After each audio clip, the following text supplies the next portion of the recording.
বিলের জল স্থির, কিন্তু কেমন যেন কালচে। সন্ধ্যা ঘনিয়ে এসেছে। পাড়ের কাছে দাঁড়িয়ে আছে নগেন আর বৃদ্ধ হরেন মাঝি। নগেন, আজ পূর্ণিমা, এই সন্ধ্যাবেলায় বিলের ধারে কাছে আসিস না বাপু।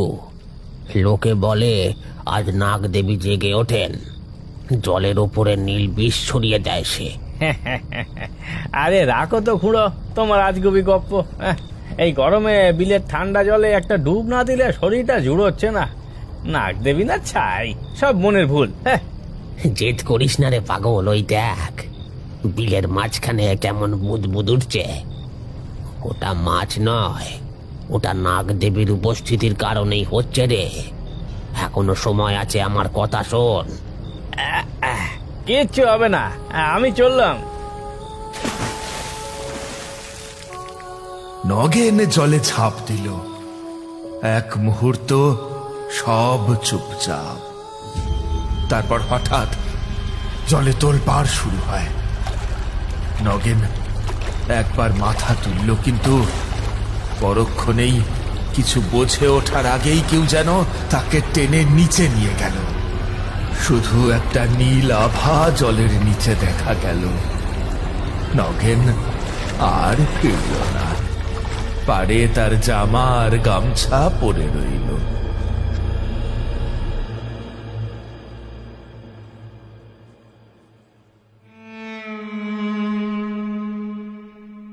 পাশের গ্রাম থেকে ডুবুরি সমরকে ডেকে আনা হলো উদ্ধার কাজে। সারা রাত খোঁজাখুঁজি করা হলো, নগেনের টিকিটাও দেখা গেল না। বিলের জলটা দেখেছো কেমন অস্বাভাবিক নীল হয়ে গেছে? জলের রং পরিবর্তন নানা কারণে হতে পারে, আপনারা ভয় পাবেন না, আমি নিচে গিয়ে দেখছি। ওরে বাবা রে, নিচে যেও না, নাগ দেবীর কোপ পড়বে। কাল রাতে বড় ভয়ানক আওয়াজ শুনেছি বিলের থেকে। সমর জলে নামলো।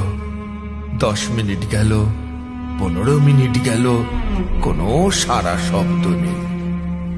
হঠাৎ সমরের জলে হাচর পাচর করার শব্দ পাওয়া গেল।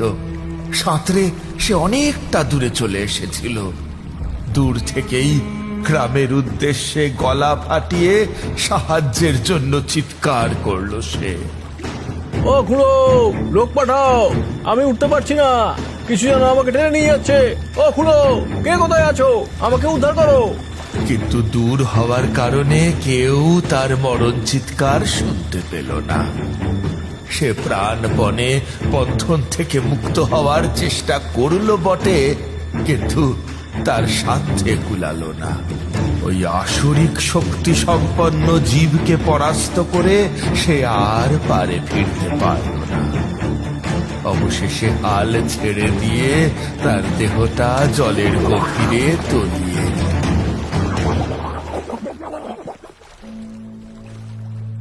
পুরো গ্রাম স্তব্ধ। মোড়লের নির্দেশে হরেন মাঝি তার নৌকো নিয়ে মাঝ বিলে জাল ফেলল। হরেন মাঝি জলে নামার পর থেকেই থরথর করে কাঁপছিল। খুড়ো, কিছু কি বাঁধলো জালে? দড়িটা তো খুব ভারী লাগছে। আরে বাবা রে, ও অনেক ভারী, মনে হচ্ছে যেন পাথরের মতো কিছু আটকে আছে। ও খুড়ো, পাড়ের কাছে নৌকাটা নিয়ে এসো না, দেখি তো আসলে কি আটকালো। হরেন মাঝি প্রাণপণে বৈঠা চালিয়ে নৌকাটা পাড়ের দিকে আনতে লাগলো। পাড়ে তখন জড়ো হয়েছে কয়েকজন গ্রামবাসী। উদ্বিগ্ন মুখ, হাতের লণ্ঠন দুলছে। নৌকা পাড় ছুতেই হরেন হাঁপাতে হাঁপাতে বলল, এই দড়িটা ধরো সবাই, একা আমার পক্ষে টানা হবে না। পাড়ে দাঁড়িয়ে থাকা লোকেরা তৎক্ষণাৎ দড়িতে হাত লাগালো। সবাই মিলে টানতে টানতে জালটাকে ধীরে ধীরে জল থেকে তুলে আনতে লাগলো। জাল যত উপরে উঠতে লাগলো, ততই মানুষদের মুখশ্রী বদলাতে লাগলো। অবশেষে জাল পুরোটা পারে উঠতেই সবাই স্তব্ধ। জালের ভিতর দুটি নিথর দেহ জড়িয়ে আছে। ওরে বাবারে, এ কি দেখছি? আমি বলেছিলাম তখন, আমি বারণ করেছিলাম। নগেন আর ওই ডুবুরি দুজনেই শেষ হয়ে গেল, দুজনেই শেষ হয়ে গেল রে। জালে নগেন আর সমরের নিথর দেহ, দুজনেরই গায়ের রং গাঢ় নীল, গলায় সাপের কামড়ের মতো দুটো করে চিহ্ন। দূরে বিলের মাঝখানে একটা বিশাল ঢেউ উঠল, আর কেউ যেন কুটিল হাসি হেসে উঠল।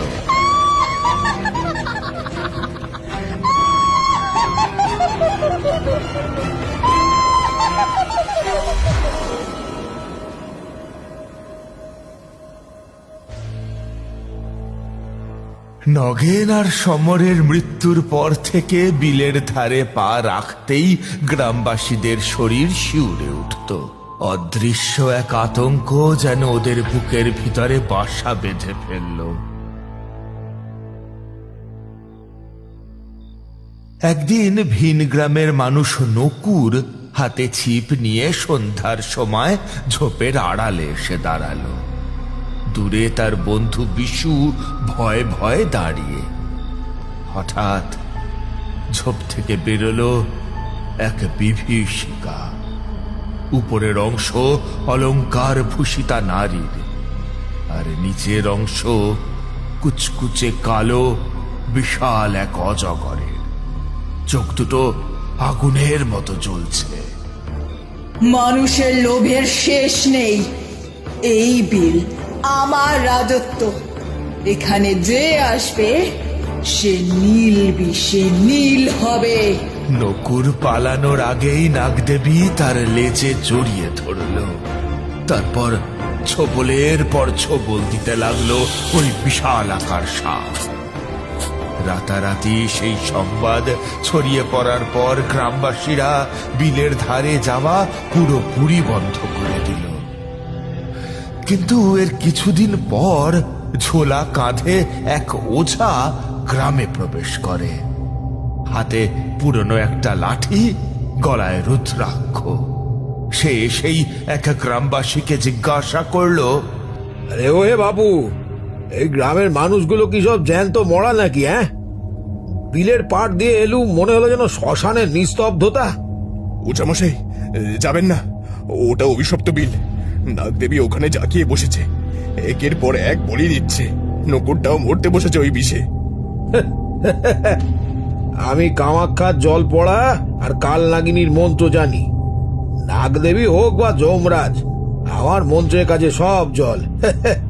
চলুন দেখি নকুর ছোকরাকে কে কামড়েছে।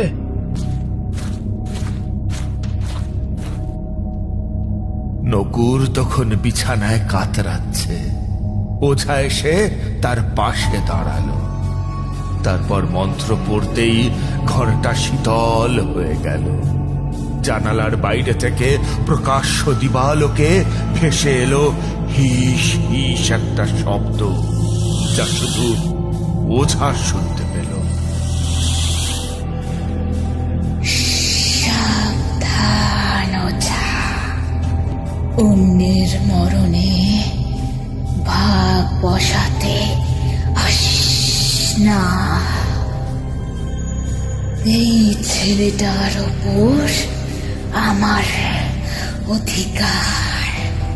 আমি সাপের ওঝা দেবী, আমার মন্ত্রের জোর আপনার বিষের চেয়েও বেশি। ছেড়ে দিন একে, না হলে মন্ত্রের আগুনে আপনাকে ভস্ম করে দেব। ওঝা জোরে মন্ত্র পাঠ করতে শুরু করলো। ওং নাগেশ্বরায় ভীষহননায় নম সুস্থিতায় শঙ্করূপায় দংশন স্থানে শীতলম তেজ প্রবহতু বিষম সম্মত্যাম।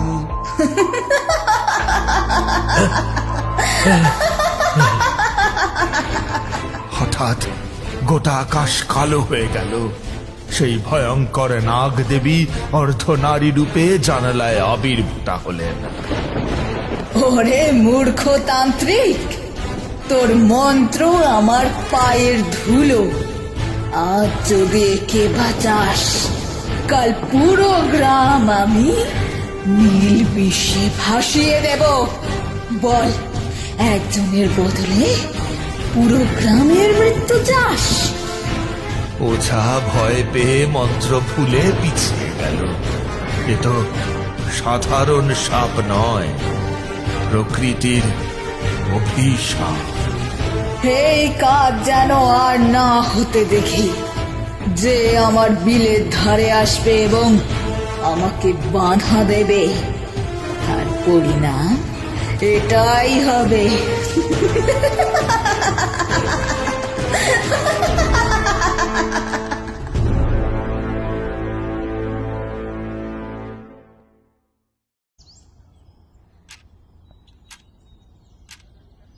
আমরা দুজনে ঘরে প্রবেশ করে দেখলাম ঠাকুরমশাই শান্ত হয়ে বসে আছেন।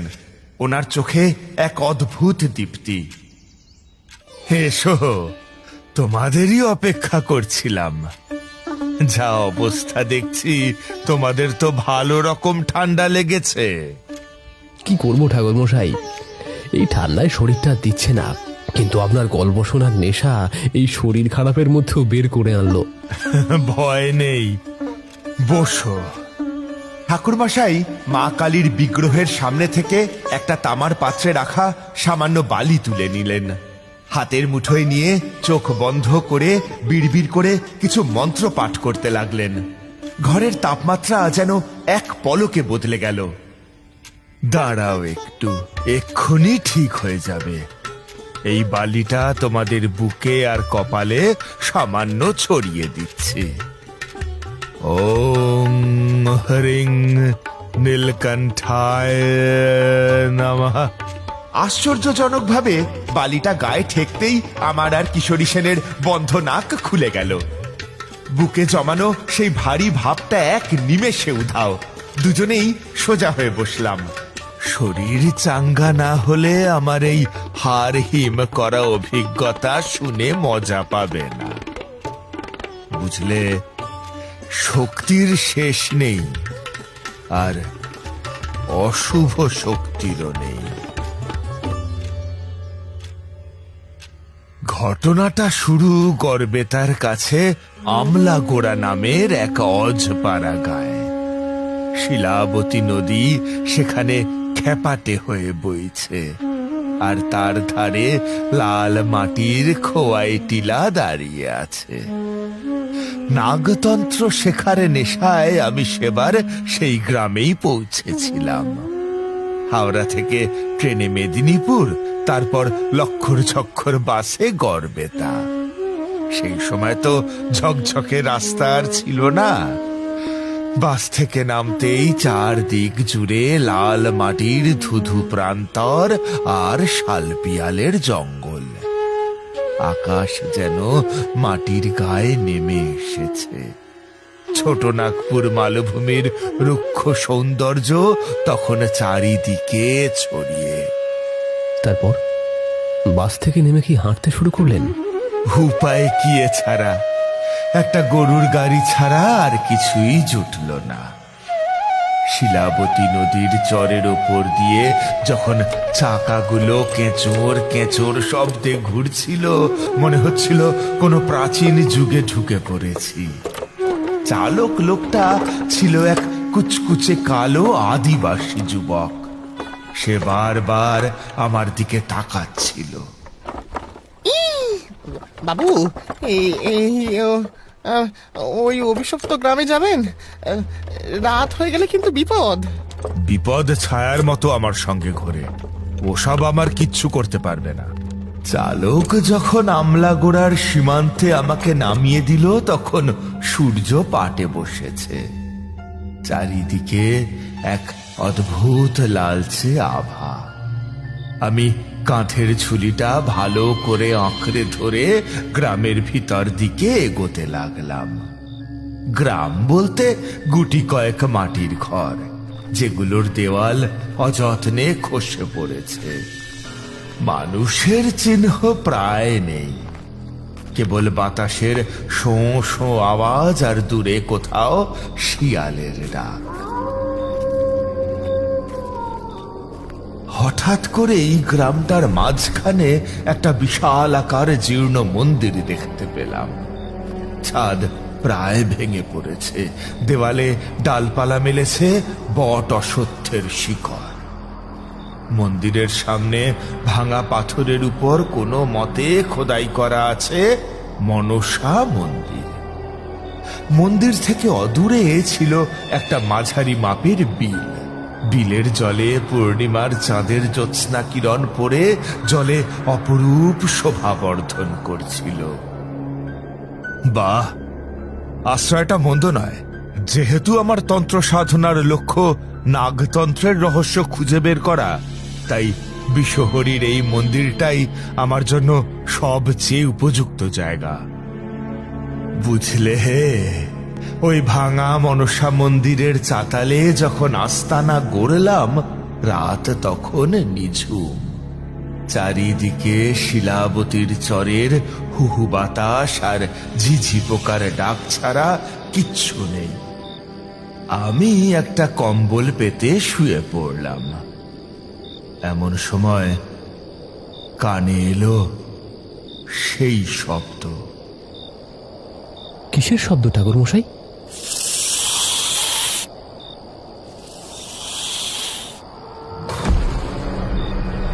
ফোঁস ফোঁস। কোনো একটা বিশাল প্রাণী যেন মন্দিরের চারধারে পাক খেয়ে বেড়াচ্ছে। সাধারণ সাপের খসখসানি নয়, যেন কোনো অতিকায় কিছুর নিঃশ্বাসের শব্দ। মন্দিরের কাছে একটা ছোট্ট প্রদীপ ছিল। ওই প্রদীপে অল্প তেল অবশিষ্ট ছিল। দেশলাই দিয়ে প্রদীপ জ্বালাতেই দেখলাম মন্দিরের কালো পাথুরে মেঝের উপর দিয়ে একজোড়া আগুনের গোলার মতো চোখ আমার দিকে স্থির হয়ে চেয়ে আছে। পরক্ষণেই সেটা অন্ধকারের অতল গহ্বরে মিলিয়ে গেল। সে রাতটা কোনো মতে কাটল। পরদিন সকালে গ্রামের চণ্ডী মণ্ডপে যেতেই 4-5 জন গ্রামবাসী আমাকে ঘিরে ধরল। তাদের চোখে মুখে বিস্ময় আর আতঙ্ক। ঠাকুর মশাই, আপনি কাল রাতে ওই মন্দিরে ছিলেন, মা বিশ্বহরির থানে? হ্যাঁ, আপনি বেশি আসেন। কেন থাকবো না বাপু? মা কি তার সন্তানকে গ্রাস করেন? কিন্তু কাল রাতে যা দেখলাম তা তো কোনো সাধারণ সাপ বলে মনে হলো না। ওইটা সাপ নয়, ওইটা হলো স্বয়ং নাগ দেবী। আমাদের পূর্বপুরুষেরা বলে গেছেন, সমুদ্র মন্থনের সময় বাসুকি যখন দেব দানবদের টানা টানিতে ক্লান্ত হয়ে শক্তি হারিয়ে ফেলে, তখন তার ছায়া থেকে জন্ম নেয় ভয়ঙ্কর নাগিনী। সেই ছায়া সন্তানের অভিশাপ ছিল। যেখানে মানব লোভ বাড়বে, সেখানেই সে বিষ ছড়াবে। তাই বুঝি? আচ্ছা, এই নাগদেবী দেখছি অত্যন্ত হিংস্র হয়ে উঠেছেন। হ্যাঁ ঠাকুর মশাই, কাল যে নাগের উপস্থিতি আপনি অনুভব করেছিলেন, সেইটা এসেছিল মন্দিরের থেকে। মন্দিরের অদূরে অবস্থিত ওই বিলের জল থেকে, যা গ্রামে ত্রাসের সংসার করিছে। মোড়লের কথাগুলো শুনে মনটা দুশ্চিন্তায় ডুবে গেল। সেই দুপুরেই আমি একা চলে গেলাম বিলের ধারে। স্থির জল, কিন্তু তাতে যেন এক অদ্ভুত নীলাভ আভা। আমি জলের ধারে ঝুঁকে বসলাম। কিন্তু ঠাকুর মশাই, দিনের বেলাতেও কি সেই বিপদ ছিল? বিপদ কি আর সময়ের ধার ধারে বাপু? জলের উপরিভাগে নিজের ছায়া দেখতে গিয়ে চমকে উঠলাম। আমার ছায়ার ঠিক পাশেই জলের অতল থেকে ভেসে উঠেছে এক বীভৎস প্রতিচ্ছবি। মানুষের মতো মুখ, কিন্তু চোখ দুটো সাপের মতো উলম্ব আর চেরা। সেই প্রতিচ্ছবি আমার দিকে তাকিয়ে ক্রূর হাসল। আমি বুঝলাম এ শুধু সাপ নয়, এ এক মায়াবী অপশক্তি। আমি ওইখান থেকে চলে এলাম মন্দিরে।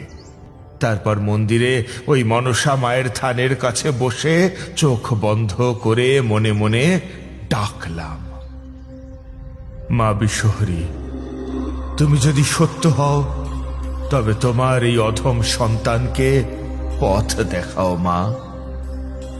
তন্দ্রার মতো এক আচ্ছন্ন ভাব আমাকে গ্রাস করলো।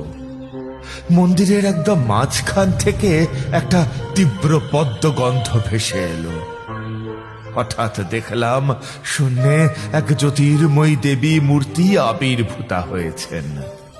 তার মাথায় সাপের মুকুট, হাতে বরাভয় মুদ্রা। তারানাথ, তুই যে শক্তির খোঁজ করছিস তা অতি ভয়ঙ্কর। নাগদেবী প্রতিশোধের নেশায় উন্মত্ত, কিন্তু তোর ভক্তি আমাকে বাধ্য করেছে এখানে আসতে। শোন মন দিয়ে, এই বিলের উত্তর কোণে একটি নীল পদ্ম ফোটে, যা সাধারণের চোখে পড়ে না। ওই পদ্মের গন্ধ এই নাগদেবী সহ্য করতে পারে না। ওই গন্ধ তাদের ইন্দ্রিয় অবশ করে দেয়। মা, শুধু গন্ধে কি তাদের আটকানো যাবে? না, মন্দিরের গর্ভগৃহে মাটির নিচে পোতা আছে এক মন্ত্রপুত বীণ, অর্থাৎ বাঁশি। সেই বাঁশিতে নাগমণি রাগিনীর এক বিশেষ ছন্দ বাজালে কোনো নাগ তোর সীমানায় প্রবেশ করতে পারবে না। আর এই নেই। দেবী তার হাত থেকে একজোড়া সোনার নাগবালা আমার দিকে এগিয়ে দিলেন। বালাটা যেন জীবন্ত আগুনের মতো জ্বলছিল। এই বালা তোর কবচ। এটা পরিধান করলে নাগদেবীর দংশন তোর শরীরে কেবল একটি সামান্য আঁচড় ছাড়া আর কিছুই হবে না। বিষের প্রভাব তোর রক্ত ছোঁয়ার আগে ভস্মীভূত হবে। নির্দেশ দিয়ে দেবী অন্তর্ধান হলেন। দেবীর প্রত্যাদেশ তো পেলাম হে, কিন্তু সেই গহন অন্ধকার গর্ভগৃহের নিচে লুকোনো জিনিসগুলো উদ্ধার করা কি আর মুখের কথা? ঠিক করলাম পরের দিন সকালেই কাজে নামব। এমন সময় মন্দিরের দরজায় একটা ছায়া এসে দাঁড়ালো। এক কুৎসিত দর্শনা বেদেনী, পরনে তালি মারা ময়লা শাড়ি, রুক্ষ চুল, আর চোখে এক অদ্ভুত ধূর্ত চাহনি। ওরে ভিনগা থেকে আসা তান্ত্রিক, মার মন্ত্রপুত বিন খুঁজছিস বুঝি? ও একা তোর কর্ম নয়, চল আমি পথ দেখাচ্ছি। কে আপনি, আর কেনই বা আমাকে সাহায্য করবেন? আমি এই শিলাবতী চরের মানুষ গো।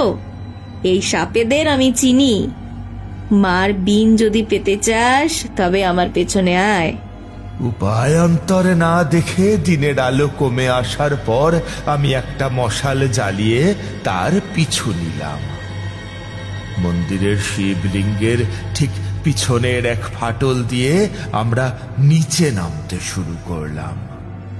সুড়ঙ্গের ভিতরটা স্যাঁতস্যাঁতে আর তীব্র আষ্টে গন্ধে ভর্তি। হঠাৎ মশালের আলোয় যা দেখলাম তাতে আমার রক্ত হিম হয়ে এলো। কি দেখলেন ঠাকুরমশাই? চারিদিকের দেওয়ালে কিলবিল করছে কয়েকটা সাপ, গোখরো, কেউটে, চন্দ্রবোড়া। কারো ফনা তোলা, কেউ কুণ্ডলি পাকিয়ে দেওয়াল বেয়ে নেমে আসছে। আমি এক পা এগোতেই 5-6টা সাপ মেঝে থেকে উঠে আমার পা ঘিরে ধরল। বিষাক্ত জিভ বের করে তারা ধীরে ধীরে আমার গা বেয়ে উঠতে লাগলো। ঠিক তখনই বেদেনের দিকে তাকিয়ে আমার বুক কেঁপে উঠল। দুটো মোটা গোখরো সোজা তার দিকে এগিয়ে যাচ্ছে। একটা সাপ ইতিমধ্যেই তার গামছার কিনারা বেয়ে উঠে গেল। আরেকটা সোজা তার উড়ুর দিকে ফনা তুলে দাঁড়িয়ে আছে। বেদিনী গলা শুকিয়ে চিৎকার করে উঠল, থাম থাম। কিন্তু এবার সাপগুলো একদম থামল না, বরং আরো দ্রুত, আরো হিংস্রভাবে তার শরীর বেয়ে উপরে উঠতে লাগলো। হঠাৎ একটা গোখরো তার পায়ের পিছনে ছট করে ফনা সরিয়ে দংশন করতে ঝুঁকে পড়ল। বেদিনী আতঙ্কে আবার চিৎকার করে উঠল, বাবু, বাবু বাঁচাও, এরা এরা আমাকে মেরে ফেলবে। ওরে বাবা, আপনি তো তাহলে ভয়ঙ্কর বিপদে পড়েছিলেন। ঠিক তাই। সেই মুহূর্তেই দেবী মনসার কথা মনে পড়ল। মনসা দেবী যদি সত্যি নাগবালা দিয়েই রক্ষা করেন, তবে এখনই তার আশ্রয় নেওয়া ছাড়া কোনো পথ নেই। আমি কাঁপতে থাকা হাত বাড়িয়ে দ্রুত সেই সোনার নাগবালা কবজিতে পড়ে নিলাম। চারপাশে সাপের হিস হিস ধ্বনি বাড়তে থাকলেও তাতে দাঁত চেপে আমি চোখ বন্ধ করলাম। মনে মনে দেবীর বীজ মন্ত্র উচ্চারণ করতে লাগলাম। ওম হ্রিং ক্লিং মনসায় নমঃ। মন্ত্র উচ্চারণ করতেই সাপের দংশনের বদলে সারা শরীরে এক অদ্ভুত শীতলতা নেমে এলো। বিষাক্ত বাঁধনগুলো আলগা হয়ে পড়ে গেল, আর মা মনসার শক্তিতে সাপগুলো পথ ছেড়ে দিল। আমি মাটির নিচ থেকে তুলে আনলাম হাড়ের তৈরি সেই প্রাচীন বীণ। সেটা নিরাপদে মন্দিরে রেখে বেদেনীকে গ্রামের সীমানা পর্যন্ত পৌঁছে দিচ্ছিলাম। কিন্তু আমলাগোড়ার বিলের কাছে পৌঁছতেই হঠাৎ পরিচিত সেই ফোঁস শব্দটা শোনা গেল। অন্ধকার ভেদ করে বেরিয়ে এলেন সেই অতিকায় নাগ দেবী। মুহূর্তের মধ্যে তিনি আমাকে পাশ কাটিয়ে সরাসরি বেদিনীর গলায় মরণ দংশন বসিয়ে দিলেন। শয়তান, এ কি করলি? বেদিনী মাটিতে লুটিয়ে পড়ল। তার শরীরটা এক নিমেষে নীল হয়ে গেল। কিন্তু সবচেয়ে ভয়ের ব্যাপার কি জানো? সেই নাগ দেবীর মুখ থেকে মানুষের মতো স্পষ্ট স্বর বেরোলো, ওরে প্রতারক বেদিনী, তোর মতো বিশ্বাসহীন প্রতারকের স্থান কেবলই বিষাক্ত মরণে। তুই আমাকে শেষ করার পথ দেখালি যখন, তখন এই তোর শাস্তি। চোখের সামনে বেদিনী যন্ত্রণায় ছটফট করতে করতে নিথর হয়ে গেল। নাগদেবী আমার দিকে একবার জ্বলন্ত চোখে তাকিয়ে জলের অতলে তলিয়ে গেলেন। আমি স্থির হয়ে দাঁড়িয়ে রইলাম। আমি মন্দিরে ফিরে এলাম ঠিকই, কিন্তু সারা রাত চোখের পাতা এক করতে পারলাম না। ঘুমানোর চেষ্টা করলেই দুঃস্বপ্ন। দেখলাম অতিকায় নাগ দেবী বিলের জল থেকে মাথা তুলে সমুদ্রের ঢেউয়ের মতন গর্জন করছেন, আর সেই অতিকায় নাগ দেবী রক্তচক্ষু নিয়ে আমার দিকে তাকিয়ে বলছেন, আজ তোর শেষ রাত তারানাথ।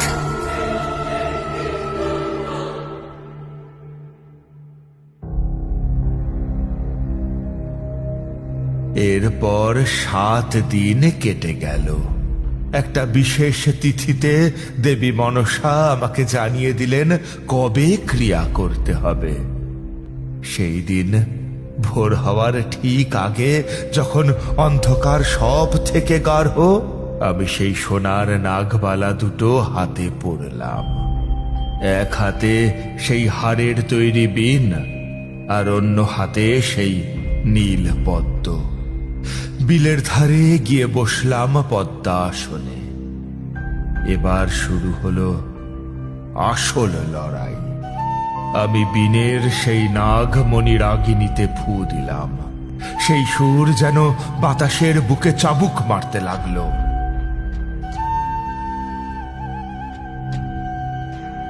বিলের কি কোনো পরিবর্তন হলো তখন? শোনো তবে, বিলের শান্ত জল হঠাৎ কোনো অদৃশ্য টগবগে ফুটন্ত কড়াইয়ের মতো ফুটতে শুরু করলো। শিলাবতী নদীর চরের বালু উড়তে লাগলো ঘূর্ণিঝড়ের মতো। হঠাৎ জল চিরে উঠে এলো সেই অতিকায় নাগ দেবী। তার ফনা তখন আকাশের চাঁদকে ঢেকে দিয়েছে।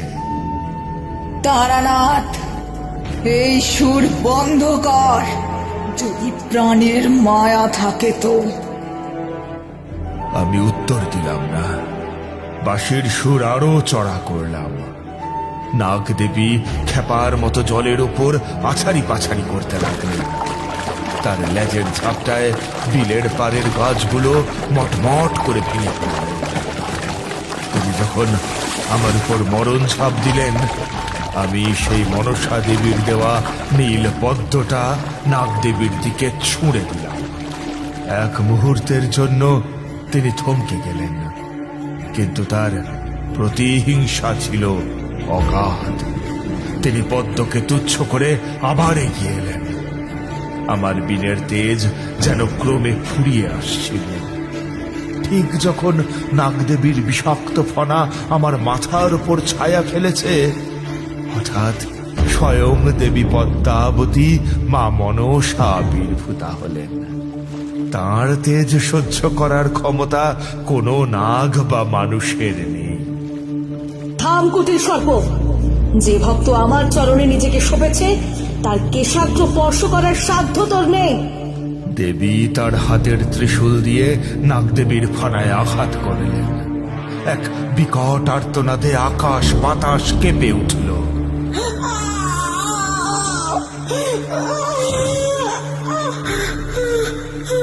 সেই অতিকায় নাগ দেবী যন্ত্রণায় ছটফট করতে করতে ছোট হতে শুরু করলেন।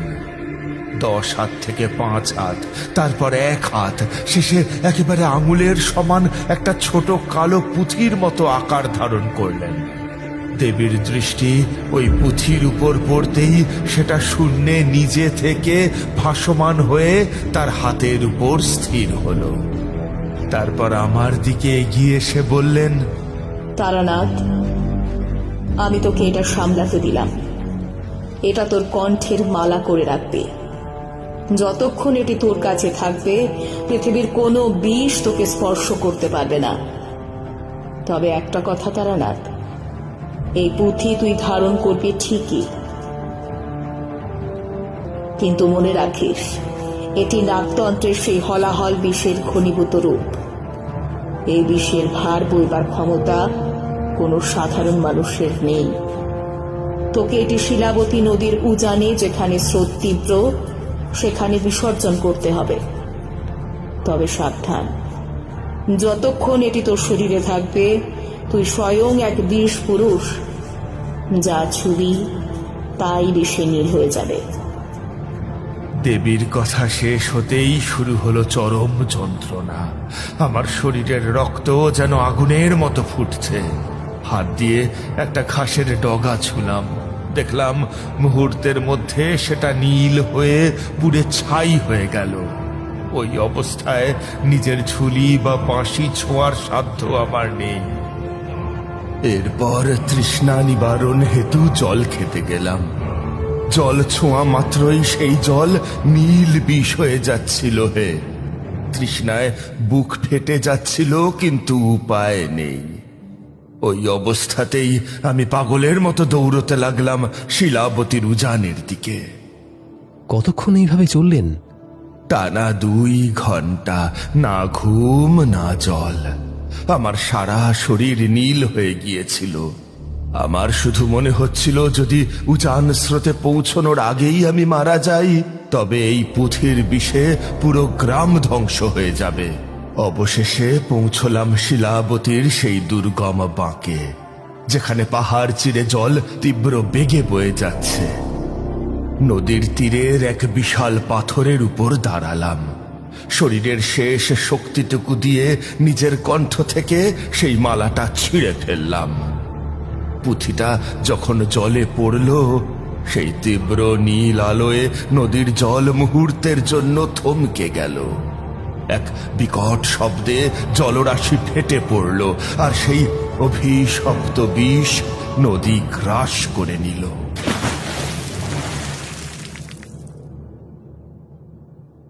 বিষমুক্ত হলেন কি তখনই? ধীরে ধীরে আমার শরীরের সেই নীল আভা কাটতে শুরু করলো। আমি লুটিয়ে পড়লাম নদীর পাড়ে। সংজ্ঞাহীন অবস্থায় আবার দেখলাম সেই জ্যোতির্ময়ীর ছায়া। দেবী পদ্মাবতী আমার মাথার উপর হাত রাখলেন। তারানাথ, তুই পরীক্ষায় উত্তীর্ণ হয়েছিস। এই বীজ তুই বহন করেছিস বলেই জগৎ রক্ষা পেয়েছে। তবে তোর সাধনা অপূর্ণ থাকবে যদি না তুই এই চরে আমাকে 108টি নীলপদ্ম নিবেদন করিস।